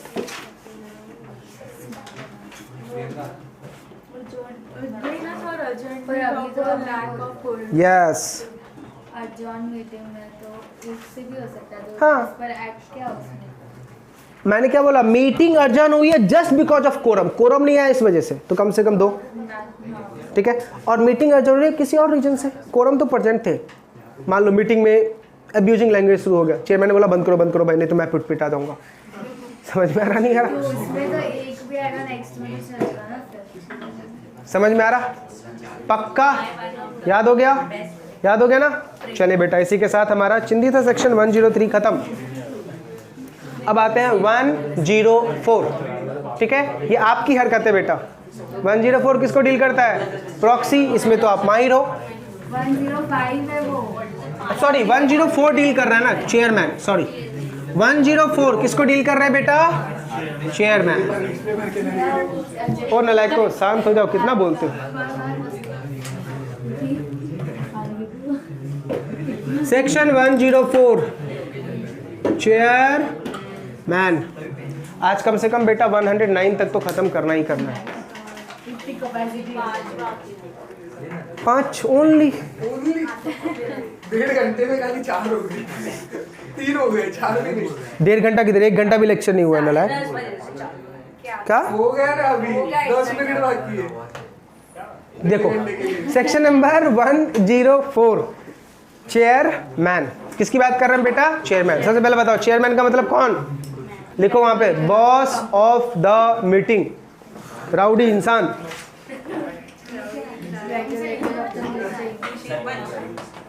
सरपंच नहीं, इतना घटिया भी नाम नहीं रखना नालायक। राउडी इंसान बोलो, बॉस बोलो, अक्षय कुमार बोलो।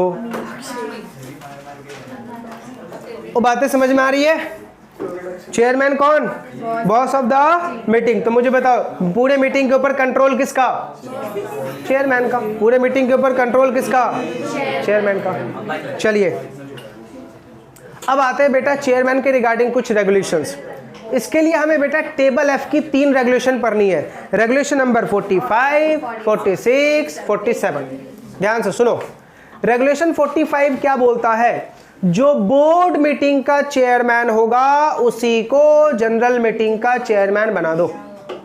जो बोर्ड का चेयरमैन होगा उसी को किसका चेयरमैन बना दो? जनरल मीटिंग का चेयरमैन बना दो। This is regulation number 45। 46 क्या बोलता है कि जिसको तुमने चेयरमैन बनाया वो अपॉइंटेड टाइम के 15 मिनट में नहीं आया।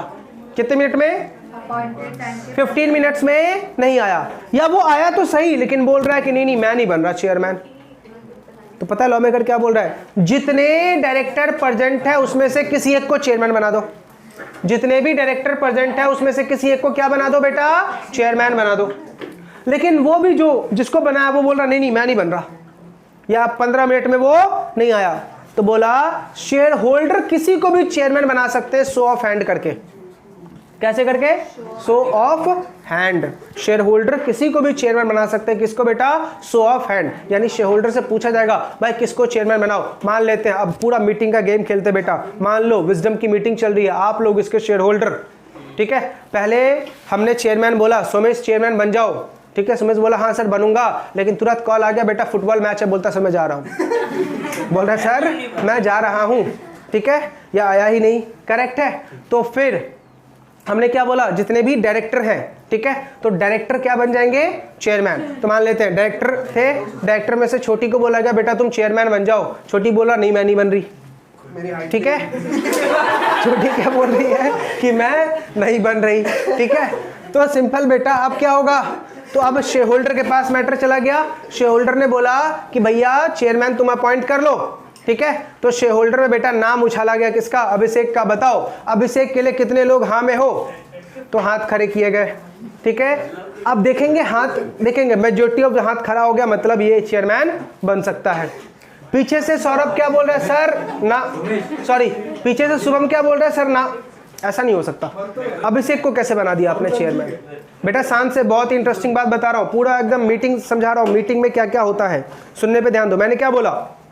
सर पहले मैंने सोमेश को बनाया, सोमेश ने मना कर दिया या नहीं आया। डायरेक्टर ने किसको अपॉइंट कर दिया? छोटी को बोला मैं नहीं कर रही, ठीक है। मैटर किसके पास चला गया? शेयर होल्डर ने। शेयर होल्डर के पास नाम रखा गया किसका? कि हम चाहते हैं, या शेयर होल्डर ने अपने में से ही चेयरमैन को क्या, सॉरी अभिषेक को क्या बोल दिया? भैया तू चेयरमैन बन जा, ठीक है।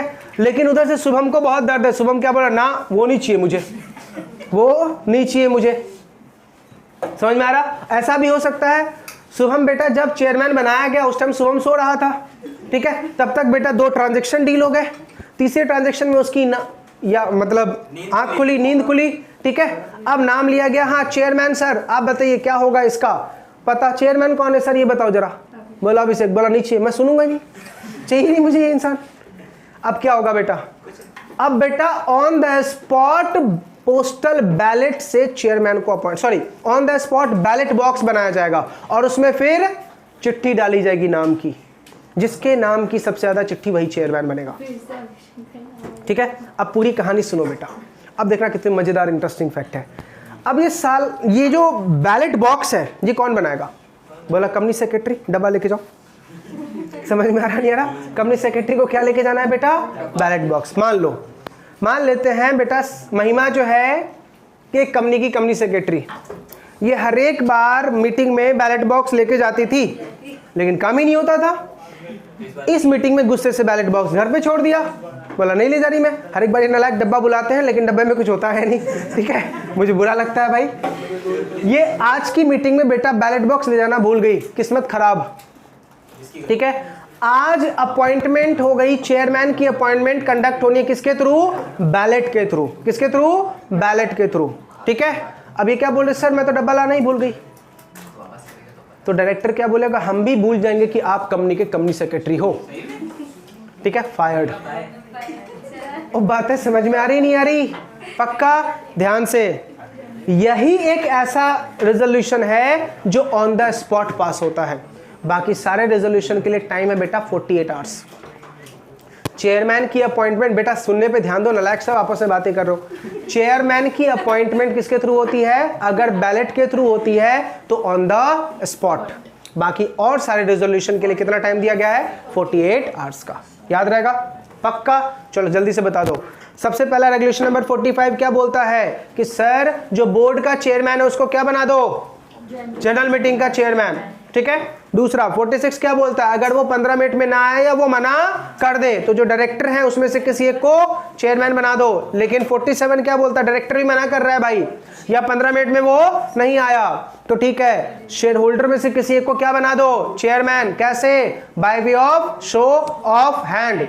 लेकिन अगर पोल की डिमांड आ गई चेयरमैन के अपॉइंटमेंट के लिए तो on the spot poll conduct करो। ऑन द स्पॉट क्या करना पड़ेगा बेटा? पोल कंडक्ट करना पड़ेगा। चलो अब सुनो ध्यान से।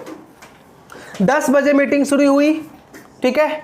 10:15 पे अभिषेक को चेयरमैन अपॉइंट किया गया। उस टाइम जो अपना शुभम और अमन था पीछे बेंच पे बैठे हुए थे, सो रहे थे, उनको पता ही नहीं था कि अभिषेक को क्या बनाया गया है? चेयरमैन। सारी बातें पढ़ के आए थे। आज तो बोला था आज मैं हम बोर्ड से बहुत डिस्कशन करेंगे, लेकिन चेयरमैन के अपॉइंटमेंट टाइम में बोला तब तक एक नैप नींद ले लेता हूँ, ठीक है। जब नींद खुली तब तक 3 बिजनेस ट्रांजैक्ट हो चुके थे, 3 बिजनेस ट्रांजैक्ट हो चुके थे और इनकी नींद खुली और ये क्या बोलते? सर नहीं चाहिए अभिषेक, पोल कंडक्ट करवाओ, हमें तो दूसरा चाहिए चेयरमैन। सवाल मेरा ये है कि उन 3 बिजनेस का क्या होगा जो ऑलरेडी अभिषेक के निगरानी में पास हो चुका है, क्योंकि उस टाइम वो चेयरमैन था। अब वो दोनों क्या बोल रहे? सर मेरा तो प्रेफरेंस जाता है सौरभ को बना दो चेयरमैन। पोल हुई, सौरभ जीत गया। अब रेस्ट ऑफ द मीटिंग के लिए कौन कंटिन्यू करेगा? सवाल ये उठा कि इससे पहले जो अभिषेक ने अपने रहते टाइम में 3 बिजनेस ट्रांजैक्ट कर दिए तो उसका क्या दोबारा से होंगी? लॉ मेकर ने बोला ना बेटा, जो पास हो गया वो हो गया। बातें समझ में आ रही है? पक्का? कोई डाउट? ऐसे कंसेप्चुअल क्वेश्चन आपको एग्जाम में पूछे जाते हैं। समझ में आ गया? बताओ, अगर कोरम नहीं आता है, कोरम की वजह से मीटिंग अडजर्न होती है तो क्या करना पड़ता है? नेक्स्ट वीक में करेंगे। अच्छा बताओ, नेक्स्ट वीक में चेयरमैन कौन होगा? सेम। नेक्स्ट वीक में चेयरमैन कौन होगा बेटा? सेम। इतनी बातें समझ में आ गई? पक्का? चलिए अब बेटा एक बात जरा ध्यान सुनना, बहुत ही इंटरेस्टिंग बात बता रहा हूं। चेयरमैन कौन होता है? Boss of the meeting. अब मान लेते शेयर होल्डर आए थे, शेयर होल्डर ने वोट दिया। अब बताओ रेजोल्यूशन कब पास होगा? 50% से ज्यादा हाँ में हो या 75% से ज्यादा हाँ में हो। मान लेते हो शेयर होल्डर आए टोटल 1000। कितने आए? 1000। ओ नालायक, इधर सुनो कितना बोलता है ये। शेयर होल्डर कितने आए? 1000। उसमें सॉरी टोटल शेयर होल्डर थे 1000, आए कितने? 800। वोट कितनों ने दिया? 600 ने। आप मुझे फटाफट बताओ 50% और 75% किसका? 1000 का, 800 का या 600 का? 600 का। हमेशा याद रखना, रेजोल्यूशन जो पास होता है वो प्रेजेंट एंड वोटेड, टोटल का नहीं लेना, प्रेजेंट का नहीं लेना, प्रेजेंट एंड वोट किन्होंने दिया। तो इसी का क्या निकलेगा? 50%। इसी का क्या निकलेगा? 75%। करेक्ट है। अब मान लेते हैं 600 लोग हैं ना, 600 में से 300 ने बोला हाँ और 300 ने बोला ना। अब क्या करें?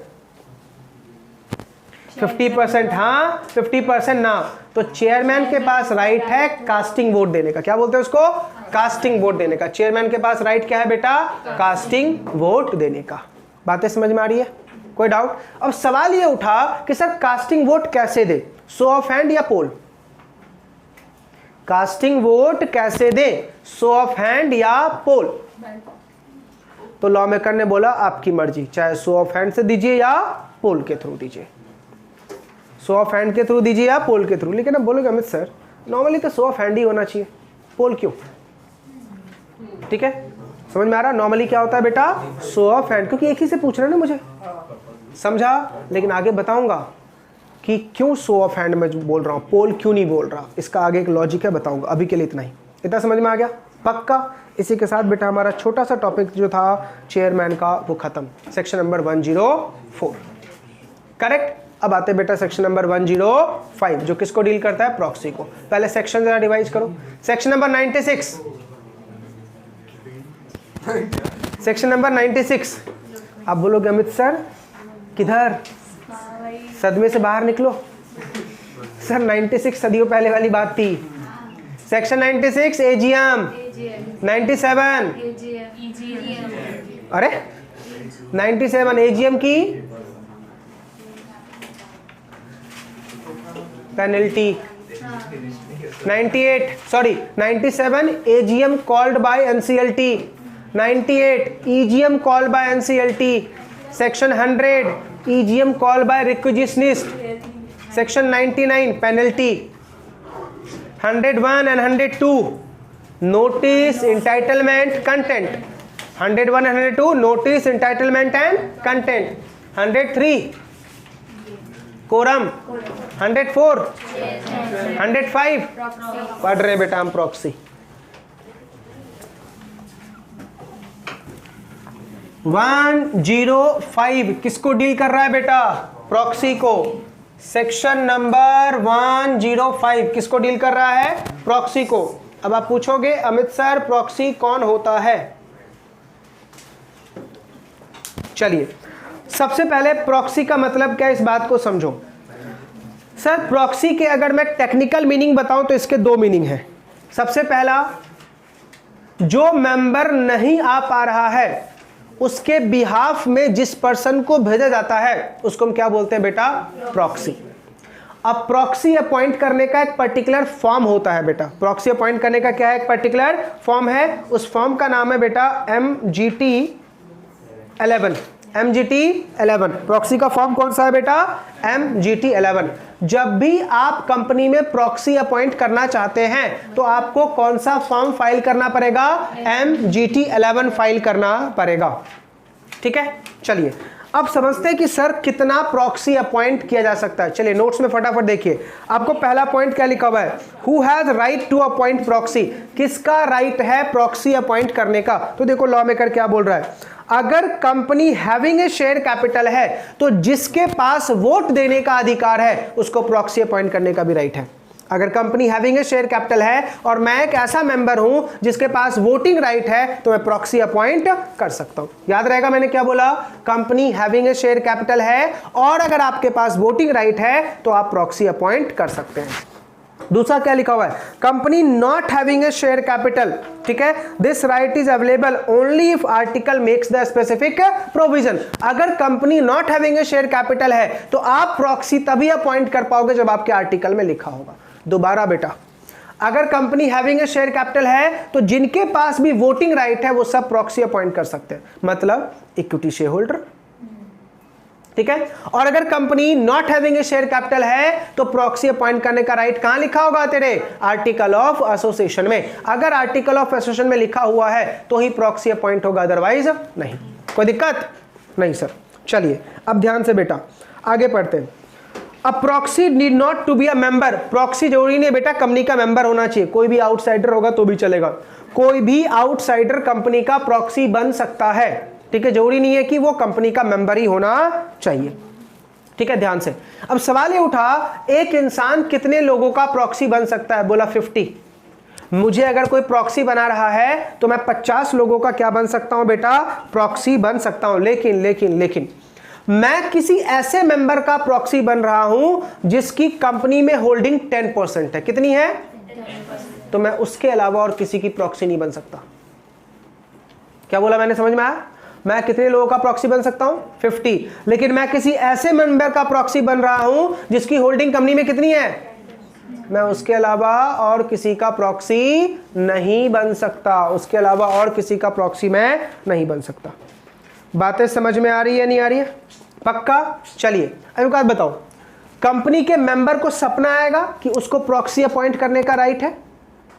नहीं ना, ये सपना दिखाना पड़ेगा। कौन दिखाएगा? कंपनी। कैसे दिखाएगा? नोटिस में लिखो। नोटिस में लिखो, वो भी रीजनेबल प्रोमिनेंस के साथ। Now what is the meaning of reasonable prominence?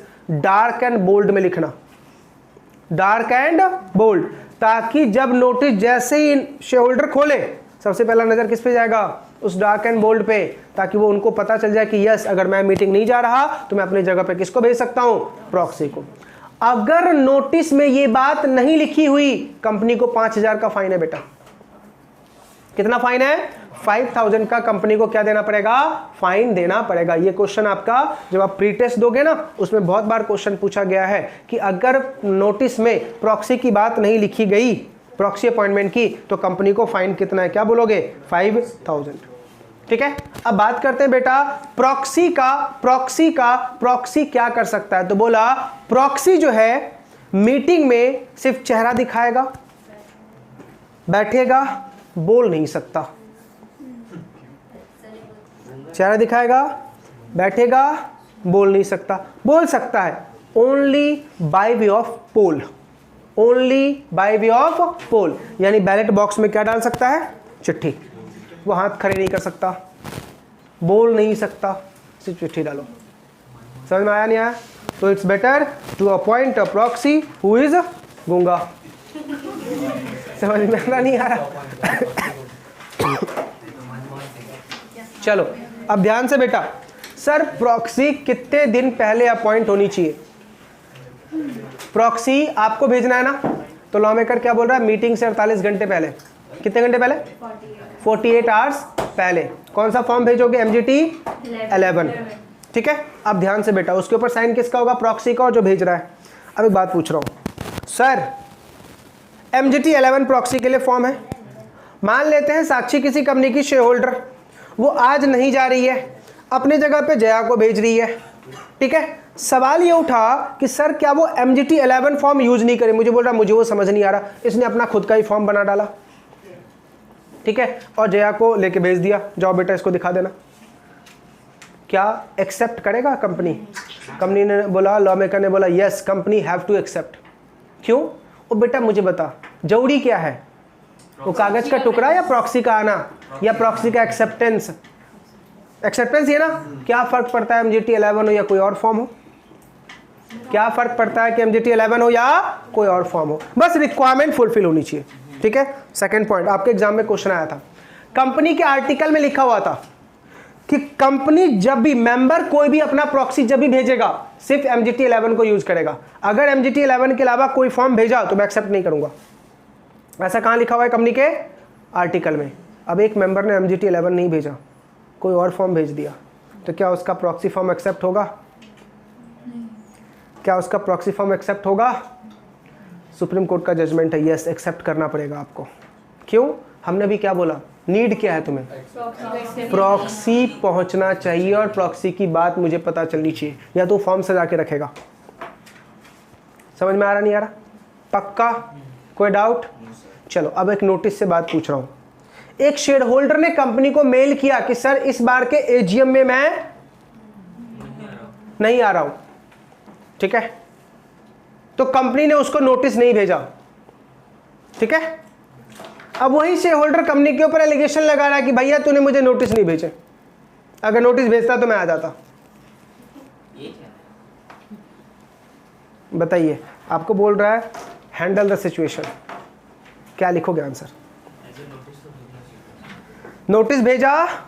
ठीक है, उसने क्या बोला, नोटिस भेजा कि भाई मैं नहीं आ रहा, मुझे मत भेजियो नोटिस। अब वो एलिगेशन ये लगा रहा है कि आपने नोटिस नहीं भेजा। पता है लॉ मेकर क्या बोल रहा है, अगर मेंबर ने तुम्हें कितना भी क्यों ना बोला हो कि नोटिस मत भेजना, you will have to send. क्यों? क्योंकि मेंबर ने उस टाइम के सिचुएशन को देख के उसको ऐसा लगा कि मीटिंग में मैं नहीं जा सकता, तुम नोटिस भेज दो। अगर उसका वो काम कैंसिल हो गया तो मीटिंग में वो आ जाएगा। अपने पार्ट में सही रहो, कल के दिन एलिगेशन लगाने का मौका मत दो। ठीक है, सोच के आंसर देना। कंपनी के आर्टिकल में लिखा हुआ था कि मीटिंग होगी 30 सितंबर को, हर एक साल के 30 सितंबर को फिक्स है मीटिंग होगी, चाहे वो कोई सा भी दिन हो। ठीक है, अब कंपनी ने नोटिस नहीं भेजा, बोला आर्टिकल में लिखा हुआ है, सारे मेंबर आर्टिकल पढ़ के ही आए हैं, आर्टिकल के टर्म्स एंड कंडीशन उनको पता ही है, आर्टिकल मैंने ऑलरेडी लिख दिया है, हर एक साल के 30 सितंबर को क्या होगा, AGM होगा। कंपनी ने नोटिस नहीं भेजा, गलत किया है सही किया? गलत किया बेटा, नोटिस तो तुझे भेजना पड़ेगा। ठीक है, तो देख रहे हो एग्जाम में कैसे कैसे क्वेश्चन पूछते हैं, जहां पे आप किस में बह के आंसर दोगे, भावनाओं में बह के। वो बातें समझ में आ रही है? पक्का? अच्छा बताओ, क्या कंपनी मुझे फोर्स कर सकती है कि नहीं तुम सौरभ को ही प्रॉक्सी अपॉइंट करो? बोला ऐसा अगर कंपनी ने किया ना तो ₹1,00,000 का फाइन है कंपनी को। कितना फाइन है बेटा? ₹1,00,000 का। लेकिन मान लो मैंने ही कंपनी को बोला था भैया किसी का नाम बता दो ना, प्रॉक्सी अपॉइंट करना है। अब कंपनी ने बोला सौरभ को अपॉइंट कर लेना भाई, तो चलेगा, लेकिन कंपनी जबरदस्ती नहीं कर सकती। पेज नंबर 242 पे देखो, canvassing for appointment of proxy करके लिखा हुआ है। बोला ऐसा करोगे तो लाख रुपए का क्या लग जाएगा बेटा, फाइन। ठीक है, अब ध्यान से बेटा, कंपनी को हिदायत दी गई है कि जिस दिन मीटिंग होने वाला है उससे 3 दिन पहले कंपनी को हिदायत दी गई है कि जिस दिन मीटिंग होने वाला है, सॉरी 3 दिन बोल रहा हूँ, 24 आवर्स पहले प्रॉक्सी का लिस्ट बता दो बाकी के अदर मेंबर्स को, ताकि उनको पता चल जाए कितने लोग खुद आ रहे हैं और कितने लोग प्रॉक्सी भेज रहे हैं। मैंने क्या बोला कि कंपनी में हम देखो प्रॉक्सी फॉर्म कब जमा होता है, मीटिंग से 48 आवर्स पहले, और क्या बोला 24 आवर्स पहले तुम बाकी के मेंबर को बता दो कि भाई कितने लोग खुद आ रहे हैं और कितने लोग प्रॉक्सी के आ रहे हैं। समझ में आ रहा है नहीं आ रहा? पक्का? कोई डाउट? अच्छा सर, क्या प्रॉक्सी लिस्ट को इंस्पेक्ट किया जा सकता है? यस। ठीक है, तो कंपनी को हिदायत दी गई, देखो वहां पे लिखा हुआ है, inspection can be done only during the business hour of the company provided at least 3 days notice in writing. आप अगर प्रॉक्सी लिस्ट को देखना चाहते हैं तो आपको 3 दिन पहले क्या देना पड़ेगा बेटा, रिक्वेस्ट देना पड़ेगा, फिर आप प्रॉक्सी लिस्ट को क्या कर सकते हैं, इंस्पेक्ट कर सकते हैं। अच्छा मुझे बताओ, क्या प्रॉक्सी का रिवोकेशन हो सकता है? यस, प्रॉक्सी बोल रहा मैं नहीं जा रहा, ठीक है, मेंबर खुद चला गया, समझ में आ रहा है? पहले वाला प्रॉक्सी पागल हो गया तो हमने दूसरे को अपॉइंट कर दिया। समझ में आ रहा नहीं आ रहा? तो ऐसे कुछ सिचुएशन है जहां पे प्रॉक्सी चेंज हो सकता है, इसको बोलते हैं रिवोकेशन ऑफ प्रॉक्सी। तो this topic is most and most important for exam, proxy वाला, क्योंकि इसमें पॉइंट बहुत ज्यादा हमने पढ़े हैं। बातें समझ में आ रही है? पक्का? जल्दी से बताओ, 101 एंड 102 क्या था? Notice, content, entitlement. 103 quorum, 104 105 very good. अब आएंगे बेटा 106 टू 109। सर बस बहुत हो गया है ना, बहुत हो गया ना, है ना सर? एक तो सुबह से हम ओएम पढ़ रहे थे, आपने एविडेंस पे पका दिया, खाली फैक्ट फैक्ट फैक्ट बोल के। थोड़ा सा और चले, इसको देखो, चलो नेक्स्ट लेक्चर में सो जाएगा। आपका ये नहीं। चले बेटा, ठीक है, आप लोगों की दुआ कबूल हुई। आज के लिए ओनली कहाँ तक बेटा, सेक्शन 105 तक, लेकिन एक मेरी दुआ भी सुन लो, इसको अगली क्लास में पढ़ के आना। ठीक है, आपकी दुआ चलिए।